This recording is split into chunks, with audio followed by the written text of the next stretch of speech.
So in my video where I gave you some exercises for plantar fasciitis, I said that the first thing that you have to do is reduce the inflammation.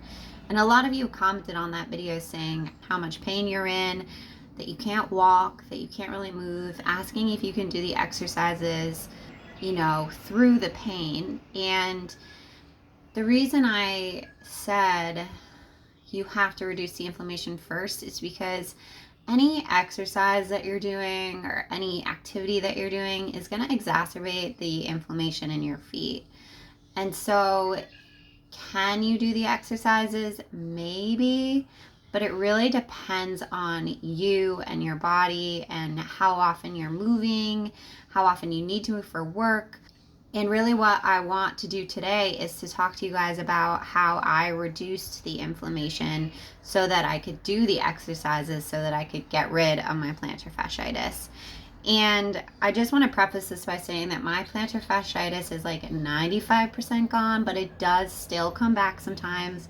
And now I just have the tools to deal with it when it does. And it's usually when I've been doing a lot of activity or on my period because inflammation in my body is high, or when it's really hot outside, stuff like that, that just generally exacerbates inflammation. But anyway, so today I'm going to give you a few ways that you can reduce the inflammation so that then you can do the exercises so that you can heal. So these are specific to plantar fasciitis, and the first one is changing your shoes. A few people have commented on my video the types of shoes that they like.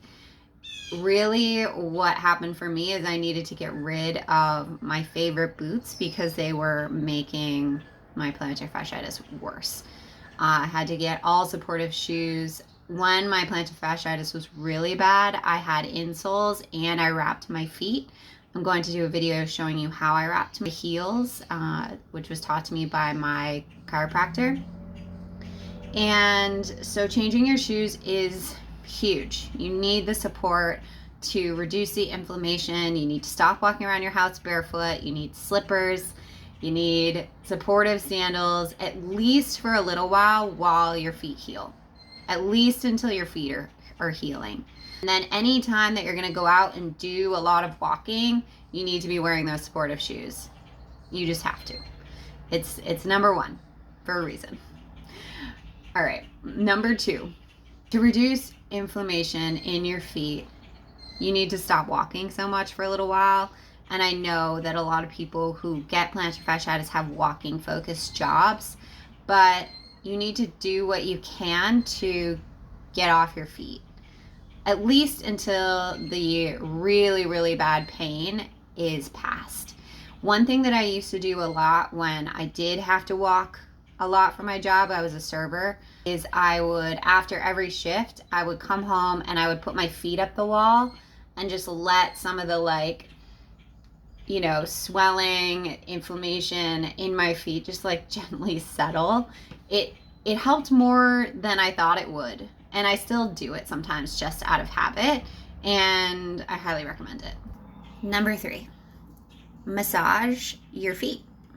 Do a little self-massage, do a little lymphatic drainage, do a little gua sha on your feet. I did a video showing you the little routine that I did, gua sha for my feet, that really, really, really helped. Another thing that I liked to do was use these little massage balls. And you can literally put them on the floor next to your desk and massage your feet while you're writing or doing work or doing something else. You can put it in front of you on the couch while you watch TV. Just pressing your foot into the balls or in between, it really helps work out the muscles and loosen the tendons and the fascia on your feet. So self-massage, using these balls, a little bit of gua sha, really can help shift the inflammation and make your feet feel better. Number four, this kind of falls into a lifestyle shift. So I wasn't sure whether or not to include it, but it really, really made a difference for me to drink more water and to eat less inflammatory foods. So I cut out, for a little while anyway, sugar, gluten, processed foods. I don't eat junk food really much. I chips every once in a while, and I have sugar cravings like crazy. So cutting out sugar was really hard. But changing your diet can really, really help with just general systemic inflammation, but it is key to healing like stubborn inflammation in any part of your body. And so looking at your diet, finding anti-inflammatory foods that you like, cutting out foods that are known inflammatories, that includes gluten, dairy, and sugar, and some other foods. If you can look up a list of them online. Just shifting and making small shifts in your diet, even if it's just to drink more water, can really, really help reduce inflammation.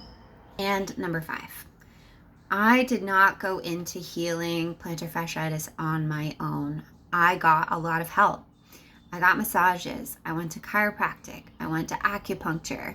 I Googled how to heal from plantar fasciitis. I shifted my diet. I hit it from all the directions. And I think we're always looking for the one and done solution. Like modern medicine has taught us to look for the one and done, the pill, the shoes, the one thing that's going to change everything.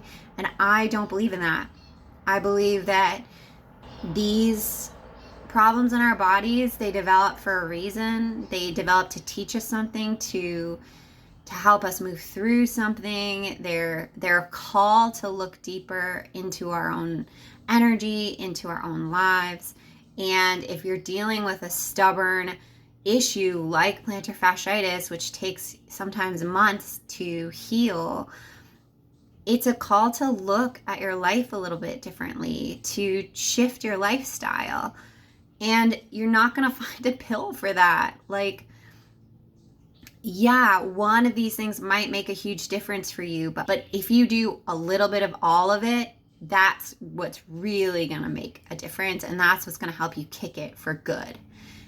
And I really, really, really believe that. And if you're following me for plantar fasciitis content, like, you're going to hear me say that over and over and over again. It's caused by a lifestyle choice, and it requires lifestyle shifts to change it back, to get rid of it. And so I hope these tips are helpful for you. I hope you apply one or all of them. Go check out my gua sha video, go check out my exercises video, and make sure you're following along. Thank you so much for being here, and I'll see you here again soon.